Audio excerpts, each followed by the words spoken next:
I didn't know undersecretaries had to be confirmed. That's my civics lesson for the day. There's a whole bunch of people that have to be confirmed by the Senate that you don't think should be. Okay. Raul Jackson, he said that they won last night, so they're going to the next round. Yeah. Yeah, it was a close one too. They won by like 3 points.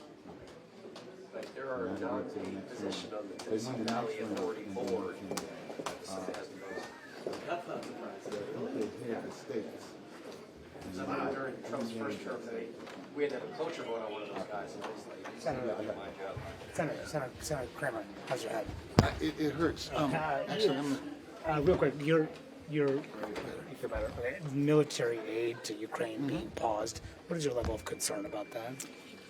Well, I think that there's a very important and delicate conversation going on between the players on toward peace, and I think that's probably a part of it. And so, for now, I'll leave those decisions and those opinions up to the people that are actually in the negotiating room, because I suspect there are lots of things I don't know that are at play, and I trust the president's making the right moves. But should he release this aid eventually? Are you concerned about the implications if he doesn't? Well, we'll see. We'll see what comes out of negotiations toward peace. I mean, maybe it becomes unnecessary. And it depends on what Europe may end up doing. But for now, I'm praying for a peaceful resolution to this war that makes more war unnecessary. What did you make of the Oval Office meeting on Friday and Vance's and Trump's conduct? Yeah. Well, I wasn't the finest hour for any of the people in the room, but not the least of which was, of course, President Zelenskyy, who I think one of my problems I've had with him since really the last couple of years is that he understandably comes pleading with us for more of things that he needs with less gratitude than I think he ought to have. And I quite honestly thought that the president was very patient for a very long time before he finally sort of unleashed on him. But I also don't know every detail of what's going on around the edges and in the background. What about Vance's, the way he handled himself in that meeting? I thought he was fine. I mean, they're all adults. Why should the U.S. allies buy U.S. weapons if they can be used as a cudgel against them and to strong-arm them, as Ukraine is being strong-armed? I guess I'm not really understanding the question. Well, the deliveries of weapons are used as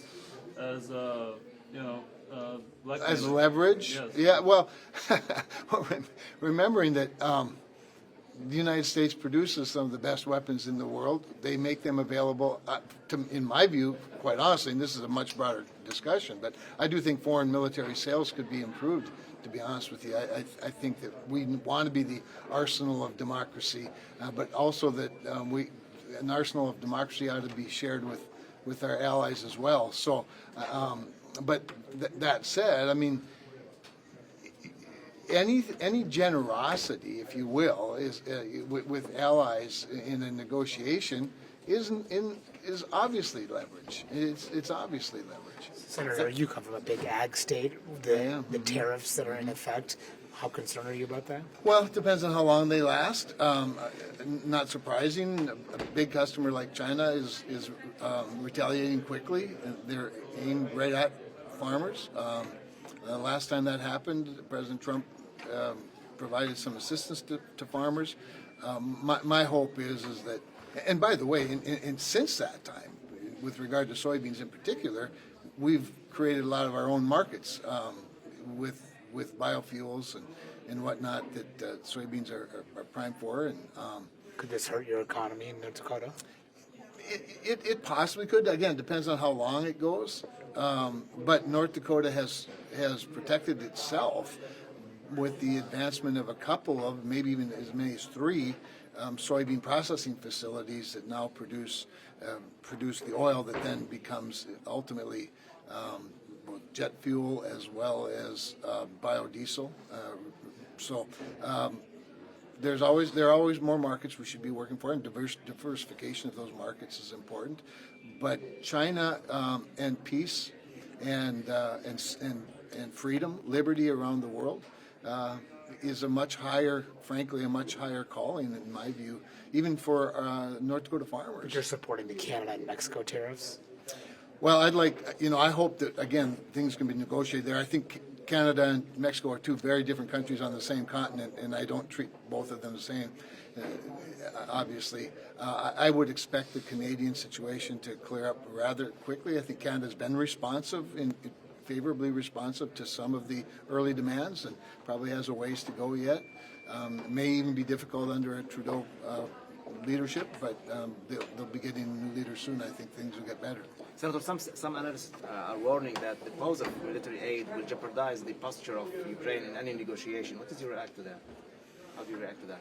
Well, I don't know what. Ukraine has plenty of motivation.